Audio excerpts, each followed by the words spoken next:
Kind of had a little bit of technical difficulties there. I created a room and I didn't realize this is my first time, so bear with me. I created a room, had some great people that joined in, and not sure exactly what happened, but I'm back again, so I'm gonna try this over again. So if you're watching this on the replay, just put in hashtag replay in the comments.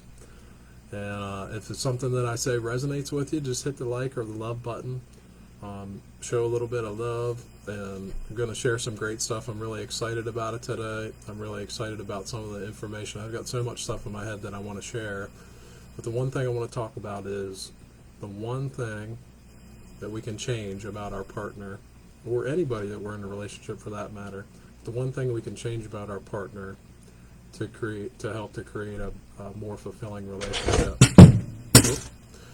So, first thing I want to talk about is, have you ever noticed, you ever think to yourself, this person that I got in a relationship with, when I first met them, they were seems like they were really a different person, just things were just way more exciting, fun, seemed like things were different in the beginning. Now, probably everybody can't say that, but maybe you're one of those people that you woke up maybe a month, a week, 2 months, a year down the road, and you said to yourself, who is this person that I'm with? This is not the person that I married. This is not the person that I met whenever, I fell in love with this person. So, what happened?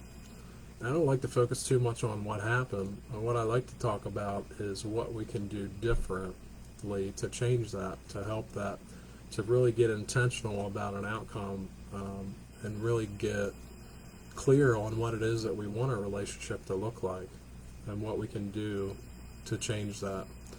And the one thing that we can change about anybody in our partner, anybody we're in a relationship with, though, is what we believe about them, the identity that we've created in our mind for that person, the story that we tell ourselves about the person that we're with, our partner.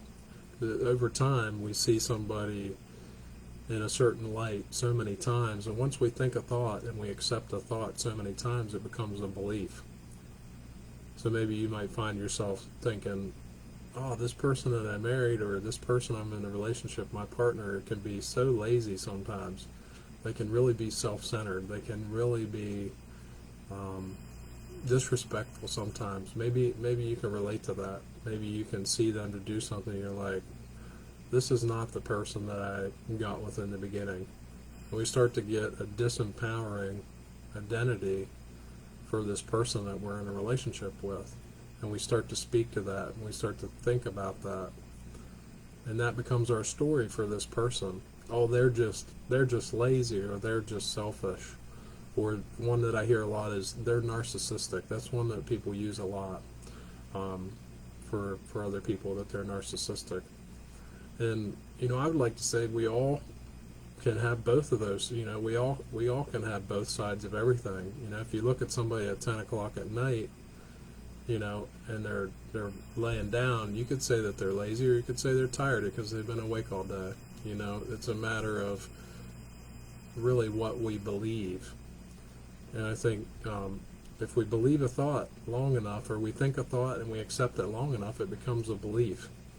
And then that becomes our story. So to empower our partners, we have to come up with an empowering story. And we have to be intentional to see the good things in that person and believe the good things in that person. And we just have to really get intentional about who that is that we want to see. You want to see somebody that's loving, you want to see somebody that's caring and selfless, and speak to that part of them. Believe that about them. This is a good example. Say people that are really car aficionados or whatever, somebody is a Chevy, they love Chevy. So every time they see a Ford, they're probably noticing the Fords that are rusted and broken, busted alongside the road, because they believe Chevy's better. Now somebody who believes that a Ford are junk, the same scenario, they're going to see the Fords that are rusted out, because whatever we believe, our mind is going to prove to us that that's true. So it's getting intentional about what it is that we want to see in a partner. So if any of this resonates with you, hit the like button, hit the love button. So ask yourself, where am I at right now in my relationship? Out of a 1 to 10, how fulfilling is my relationship? So start there, and then see where you're at. Maybe you're at a 2. That's okay. Where do you want it to be? You want it to be at a 10? So write down, okay, how about let's shoot for 8. Okay, what do I need to do to bring my relationship up to an 8? You know, what do I have to put into my relationship to bring it up to that? Because if we want our relationship to be more fulfilling and we're waiting on the other person to do that, we're waiting on our partner to make it more fulfilling for us, it's likely we're going to have a long time to wait. So I want to ask you that. What is it that you can do? How can you be more intentional, and how can you believe the best in your partner to be able to see that more often in them? So write down 3 things. 3 things about your partner that you loved in the beginning. 3 of their qualities that you couldn't do without. That's the thing that just really did it for you about that person. Write those 3 things down and find those things as much as you can in that other person, and speak to that and think about that and believe that about that person, because whatever you believe about that person, you will see. Our mind is there to prove us whatever we believe is true.